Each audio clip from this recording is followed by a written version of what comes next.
জনাব শামীম ওসমান, আপনাকে আমাদের অনুষ্ঠানে স্বাগত জানাই। বাংলাদেশের রাজনীতিতে শেখ হাসিনা গত 15 বছর যে দুঃশাসন, যে অপকর্ম চালিয়েছেন, তাকে শক্তিশালী করতে, তার পাশে থাকতে আপনার একটা সক্রিয় অবস্থান ছিল। আপনার কাছ থেকে একটু আমরা এটা শুনতে চাই। ভারতে পলাতক আছেন মাননীয় প্রধানমন্ত্রী শেখ হাসিনা, এবং আমি বিষয়টাকে আগের থেকে আজ করছিলাম যে এরকম কিছু একটা ঘটনা ঘটতে পারে। আমি এই কথা দিয়ে এটা প্রমাণ করতে চাই না যে ওনারা করেছেন দেখে আমাকে করতে হবে, এটা আমি বলতে চাই না। আমাকে দলের থেকে জানানো হয়, সরকার প্রধান থেকে প্রধানমন্ত্রী জানান যে আমার উপরে হামলা হবে। ইট ইজ ট্রু যে আমাকে দেশ ছেড়ে যেতে হয়েছে, এবং আমি যে দেশ ছেড়ে গেছি সেটা জাতির পিতার কন্যা মাননীয় প্রধানমন্ত্রীর একবার না কয়েকবারের নির্দেশের পরিপ্রেক্ষিতে। আমি আমাদের সজীব ওদের জয় একটা ফেসবুকে এই যে আমেরিকা গত 2 দিন আগে একটা স্ট্যাটাস দিয়েছেন, 3-4 দিন আগে, অধ্যাপক ইউনূস শান্তির জন্য নোবেল পুরস্কার দেওয়া হয়, যাদেরকে আমরা শ্রদ্ধা করি এবং সারা জীবন করবো। ট্রু যে এই এরা অনেক ভালো কাজ করেছে, এবং আমি নিজেও চাই যে ভোটের অধিকার হোক। আমি কোনো ধরনের হত্যাকাণ্ডকে আমি সমর্থন করি না, এবং করা উচিত, তাহলে আমি মানুষ হিসেবেই গণ্য হব না। আমরা কি শুধু নেগেটিভ কথা বলবো, পজিটিভ কথা বলবো না? 800 কোটি মানুষও যদি চায় একজন মৃত মানুষকে জাগিয়ে তুলবে, তা তো জাগিয়ে তুলতে পারবে না, তাই না? তো একজন মানুষকে আমি গুম করে দিব, খুন করে দিব, এই বিষয়টাকে আমি একজন মানুষ হিসাবে, আমি যদি মৃত্যু হয়ে যায় আমার, আমি কোনোদিন এটাকে সাপোর্ট করব না। এবং অতীতে কে কি করেছে সেই জন্য আমাকে একই পথে চলতে হবে, আমি সেটাকেও মনে করি না। এদের দ্বারা অনেক সব শ্রেণী পেশার মানুষের মধ্যে ভালো খারাপ আছে, আমরা কি এই কথা বলতে পারি না? ইয়েস, আমি বলছি না যে Awami League is a only perfect party in the whole world কিংবা ইন বাংলাদেশ। আপনি আমার মনের কষ্ট বুঝবেন। আমার 20 জন লোক মারা গেছে, আমার এই পা পঙ্গু হয়ে গেছে, আমি চেয়ারে বসে নামাজ পড়তে হয়, আমার বাঁ পাটা উড়ে গেছিল, ঠিক আছে? সেইখানে আমার সরকারের ক্ষমতার সময় না যে চার্জশিট দেওয়া হয়েছে, সেই চার্জশিটে আমি যে সাক্ষ্য দিয়েছি, সিআইডির যে অ্যাডিশনাল এসপি, সে আমার সাক্ষী বদলি দিয়েছে। আপনি নিজেও লয়ার ছাত্র, আমিও লয়ার ছাত্র, আমি বলেছি this is not my witness. আমি চাই না যে একটা ছাত্র সারা বছর লেখাপড়া করলো, সেও পরীক্ষায় পাশ করলো, আরেকজন পড়ালেখা করলো না, সেও পাশ করলো, এটা আমি চাই না। দেখেন, আমি মার্কিন যুক্তরাষ্ট্রের মতো একটা রাষ্ট্রকে আন্ডারমাইন করার কোনো কারণ থাকতে পারে না, কারণ পৃথিবীর মধ্যে এটা অবভিয়াসলি একটা শক্তিধর দেশ না, একটা গণতান্ত্রিক রাষ্ট্র বলা যায়। যে আমার কাছে না কিছু মাঝে মাঝে অবাক লাগে যে মানুষের চরিত্রটা দেখতে, পৃথিবীর সব দেশের চরিত্র দেখতে ভালো লাগে। আমার কাছে মাঝে মাঝে আশ্চর্য হই যে আমরা কত রঙের মানুষ, যে আমরা আর কত নেগেটিভ কথা বলবো। আমরা পরে যখন আবার আপনার কাছে আসবো, বিএনপির সাথে বর্তমান আপনার সম্পর্ক এবং সেইটা নিয়ে আমরা কথা বলবো, তার আগে আমরা একটু জনাব আন্দালিব রহমান পার্থের সাথে আমরা একটু কথা বলতে চাই। জনাব আন্দালিব রহমান পার্থ, আপনি একজন রাজনীতিবিদ হলেও আমি আপনাকে খুব রেট করি একজন রাজনৈতিক বিশ্লেষক হিসেবেও, যে মানে যেহেতু আপনি টক শোতে প্রচুর আপনাকে কথা বলতে হয়, অনেক প্রশ্নের জবাব দিতে হয়, এবং অনেক ক্ষেত্রে আপনাকে বিভিন্ন ভবিষ্যতে কথা বলতে হয়, এবং এর অনেকগুলি, আমার স্বীকার করতে দ্বিধা নেই, অনেকগুলি মিলেও যায়। আমি এই জন্য আপনাকে একটু ফরওয়ার্ড লুকিং প্রশ্ন করতে চাই যে গত কয়েক বছর ধরে জনাব তারেক রহমানই আসলে বিএনপির হাল ধরে আছেন। বেগম খালেদা জিয়া চিকিৎসার জন্য লন্ডন গেলেন, শেখ হাসিনা জনরোষে বাংলাদেশ থেকে বিতাড়িত। রাজনীতির এই পরিবর্তনটা আপনি আসলে কিভাবে দেখছেন? নতুন নেতৃত্বে নতুন রাজনীতির সূচনা কি হতে চলেছে? বিশেষ করে 90-এর পর যদি আমরা আওয়ামী লীগ ও বিএনপির শাসনকাল যদি বিশ্লেষণ করি, সরকারে বা ক্ষমতায় এলে মানে এটা একটা এই প্রশ্ন বারবার হচ্ছে যে তারা যে গণতান্ত্রিক থাকবেন, কর্তৃত্ববাদী হবেন না, সেরকম কি মনে হচ্ছে? মানে এই নেতৃত্বে যারা আছেন, এটা তো অবশ্যই ঠিক, জনাব তারেক রহমানই আসলে 20-22 বছর ধরে অন্ততপক্ষে দলের ডেপুটির হালটি ধরে আছেন, কিন্তু মানে এই নেতৃত্বের ক্ষেত্রে কি কোনো পরিবর্তন আসছে? ব্যক্তি মানুষ না, আদর্শের, দৃষ্টিভঙ্গির আপনি কিভাবে দেখছেন? একটু আপনাকে ধন্যবাদ খালেদ, আপনি তো অনেক ওয়াইড একটা প্রশ্ন করেছেন আমাকে। আমি একটু ব্যাকগ্রাউন্ডে যাব। দেখুন, আপনি সমষ্টিগতভাবেই যদি বাংলাদেশের রাজনীতির অবস্থা দেখেন, গত 17 বছরে যে একটা ভীতির সংস্কার, ভীতির একটা সংস্কৃতি আমাদের রাজনীতিতে ছিল, যার কারণে 17 বছর কিংবা 20 বছরে ভালো মানুষগুলি রাজনীতি থেকে দূরে সরে যায়। এই কারণে অফকোর্স একটা ভ্যাকুয়াম সৃষ্টি হয় রাজনীতিতে, কারণ 17 বছর আপনি জানেন যে কোনো রাজনীতি করতে গেলেই একটা গুম খুনের একটা ধারণা ছিল, বা মানুষ রাজনীতিবিদদের উপরে কেন জানি বলবো না, মানুষের যথেষ্ট রিজন ছিল রাজনীতিবিদদের থেকে দূরে সরে যাওয়া। এবং বলে না যে জোকাররা যখন পার্লামেন্টে যায় তখন জোকাররা মেম্বার অফ পার্লামেন্ট হয় না, পার্লামেন্টটা সার্কাস হয়ে যায়। গত 3টা বছর তিনটা টার্ম অনেকটা এরকমই একটা অবস্থান ছিল।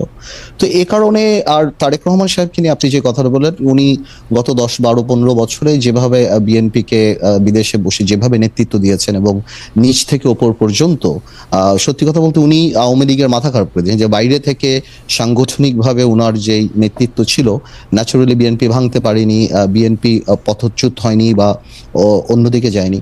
তো সেই ক্ষেত্রে দলের মধ্যে এবং আমি মনে করি সারা বাংলাদেশে ওনার একটা আলাদা গ্রহণযোগ্যতা আসছে। এখন বিএনপি সামনের দিকে যদি ক্ষমতায় আসে, তাহলে বিএনপি কি করবে সেটা নির্ভর করে সত্যি কথা বলতে বিএনপির সমষ্টিগতভাবে বিএনপির মানসিকতার উপরে। বিকজ আপনার ডেমোক্রেসি তো অ্যাকচুয়ালি ইজ আ মাইন্ডসেট। আপনি আপনার বিরুদ্ধের কথাকে সুযোগ দিলে ডেমোক্রেসি থাকবে, আর সুযোগ যদি আপনি না দেন তাহলে ডেমোক্রেসি থাকবে না।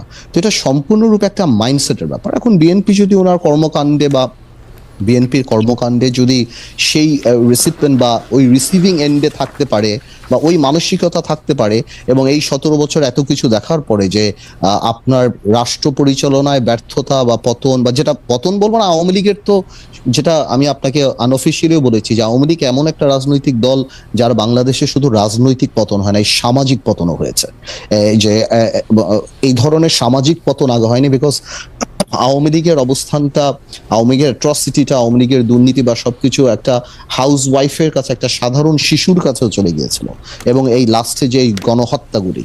তো আমি সেটাই বলবো যে এখন তো আর নির্দিষ্ট শত্রু লাগবে না আমাদের পতনের জন্য। আমরা যদি আওয়ামী লীগ থেকে শিক্ষা না নেই, আমরা যদি ডেমোক্রেসি প্র্যাকটিস না করি, তাহলে অদৃশ্য শত্রু আমাদেরকে সেটা করে দিতে পারে।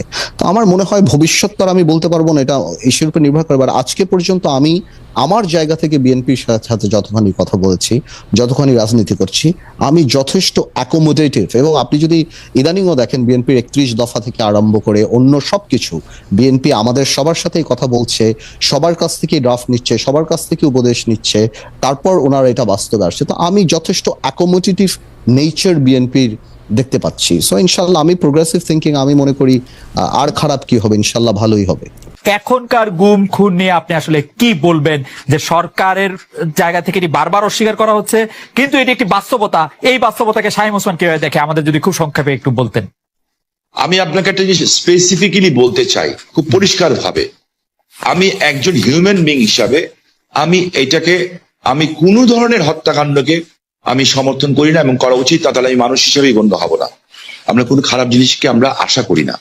আমার যে বক্তব্যটা হচ্ছে, আমি কোনো কিছু গোপন করে কথা বলতে শিখি নেই, কারণ আমি সাদাকে সাদা বলার, কালাকে কালো বলার।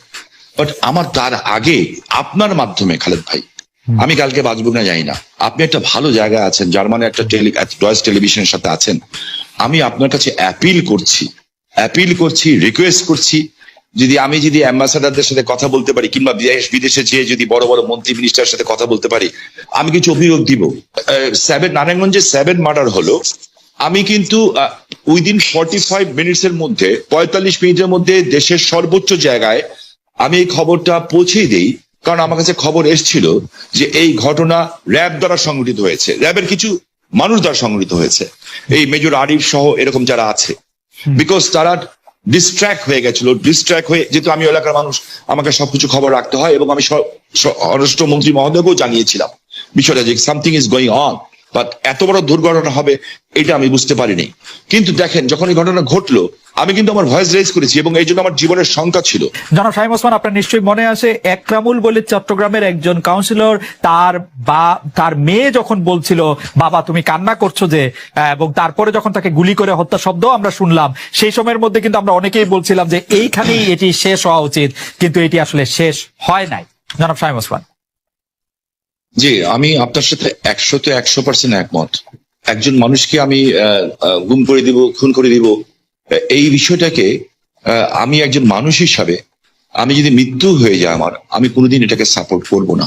এটার চেয়েও বড় সত্য হচ্ছে, এত বড় বড় উচ্চ পদস্থধারীরা এখনো কিন্তু জেলখানায় আছেন। যেমন বিএনপির নেতা সালাউদ্দিন সাহেব, ওনাকে গুম করা হয়েছে, খুন করা হয়েছে বলা হলো, ঠিক আছে।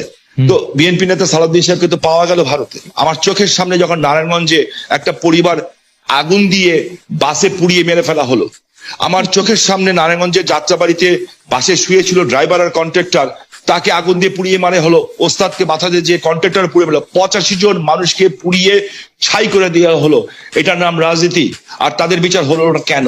যারা আগুন সন্ত্রাস করলো এই দেশে, যারা পুলিশকে পুড়িয়ে মারলো, সাংবাদিককে পুড়িয়ে মারলো, কিন্তু- জজ করে বোম মারলো এবং বিভিন্ন স্কুল সেন্টার কিন্তু উড়িয়ে সাহেব দিল। ভাই, সাহেব ভাই, আমি এই আমি- সরকারের আমি কাছে একটু- প্রশ্ন আমি রাখতে একটু- চাই, আমি- আমি- এই